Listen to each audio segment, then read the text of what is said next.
So I know I'm a little late to this story, but I'm a busy guy, so leave me alone about it. For those unaware, the actress Charlize Theron went on the Call Her Daddy podcast, and it sort of went viral in all the wrong ways, and people are absolutely smoking on her ashes. So in the interest of full disclosure, it's important to note that I used to be an avid Call Her Daddy listener. Why are you gay? I was a fan of the podcast, which sounds kind of gay to say now because it's known as a woman's podcast. Basically the equivalent of Joe Rogan for women. But believe it or not, it actually used to be a comedy podcast with 2 hosts, not just one. It was hosted by Alexandra Cooper, who still hosts it, but there used to be another host, a woman by the name of Sophia Franklin, and these 2 were hilarious. The podcast was of course raunchy, it was about sex, but more importantly, it was genuinely funny.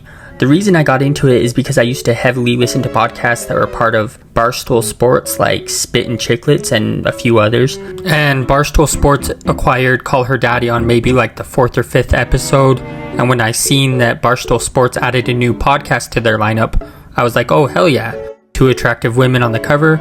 Yeah, sure, I'll check it out. And I loved it. It was funny. The 2 hosts had great chemistry and they were both genuinely funny too. Sophia was the funnier of the 2 in my opinion, but Alex had her moments too. Around 2020, the podcast stopped for like 6 months. And by this point, it was popular enough that people were talking about it.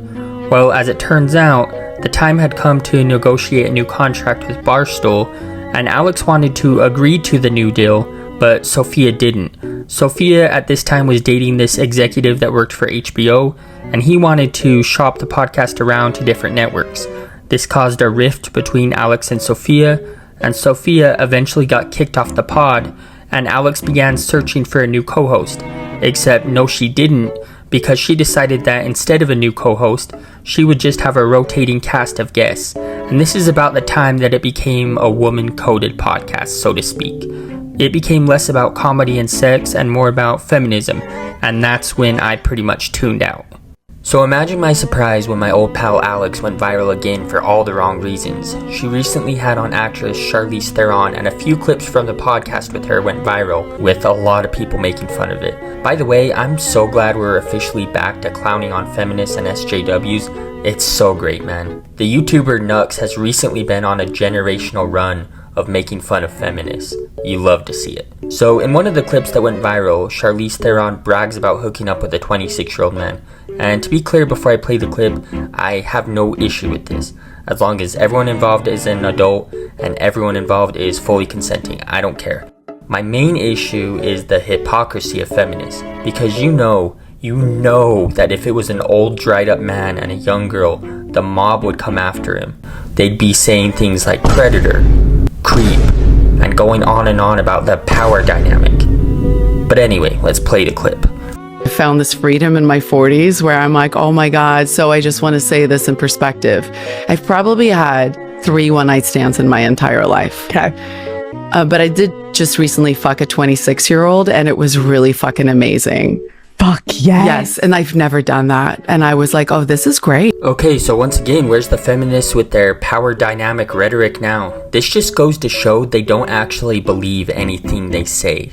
No, the real reason these broads get mad at dudes who date younger women is because they're old and dried up and they can't compete with women that are in their 20s. Women sabotage other women in such a sneaky way, it's actually diabolical. They'll say things like, I support other women, and call themselves a girl's girl, but then sabotage the next girl by trying to shame their boyfriend into dumping them by talking about a power dynamic or whatever the current feminist NPC talking point is. I don't know. I haven't updated the newest version, so maybe it's something else now. Feminists will scream nonstop about how there's a double standard with women's sexuality, and I'm not arguing, there is a double standard, but to me, it's a justified double standard.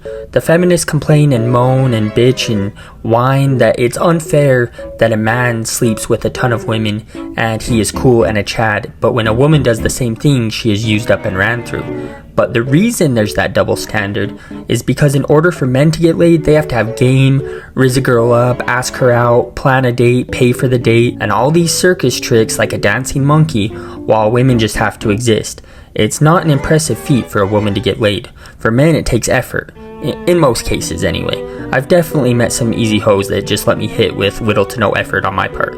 But that's not common, and even in the cases that it does happen, most people aren't too impressed with it anyway. But the fact that women can get laid just by going to a club and literally doing nothing else is the reason we're all not clapping and applauding for you ladies. And that's also why it's so off-putting to hear someone's old dried up mom bragging about sleeping with a guy half her age. But beyond the grossness of hearing a middle-aged woman talk like a frat bro that attends Arizona State, and beyond the man-hating title of this episode, there's a lot more under the surface.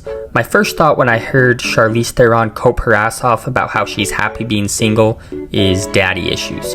So I decided to look up a bit more about her backstory, and yep, sure enough, her dad was an alcoholic who threatened her and her mother in a drunken rage, and her mom unalived him in front of Charlize, and all of this happened when she was a young child.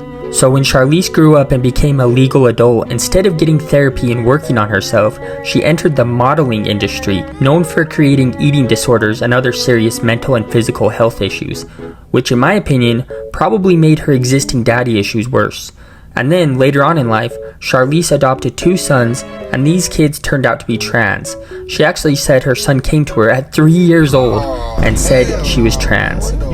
Anyone with the IQ of a peanut can understand a 3-year-old doesn't even understand the concept of what transgender even is. In fact, most 3-year-olds can't even use the toilet by themselves. Anyone who says different is, quite frankly, extremely retarded, or they're benefiting from the woke grift. And 9 times out of 10, it's the first one. Now, I'm gonna say it, if the child came to Charlize at 3 and said that, then that child has someone in their ear telling them that they're a girl. Whether that's Charlize herself or someone she let be around the kid, I can't say for certain.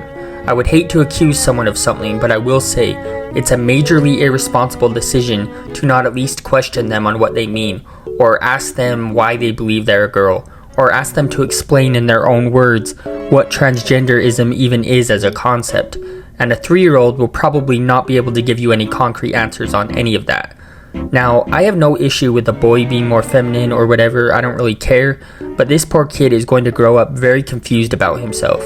She's at the very least complicit in it, and maybe outright responsible for it, but I cannot say for sure, and to be clear, I'm not accusing her of doing anything nefarious to either of her sons. I'm not at all. And I'm not against trans people either. I don't care what someone chooses to identify as, and I will respect your pronouns if I respect you as a person.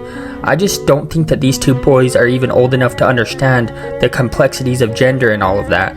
So that's why I'm calling them boys and using masculine pronouns. But at any rate, it was really fun to see her get made fun of by several YouTube channels and media outlets. And I think someone with one of those web browser extensions that counts dislikes said the podcast episode with her in it was sitting at 21k dislikes as opposed to 13k likes. It's nice people are finally starting to turn against the feminists again. We are entering another anti-SJW era, and I'm so here for it.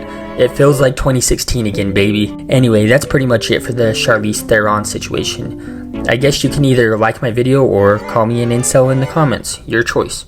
Peace out.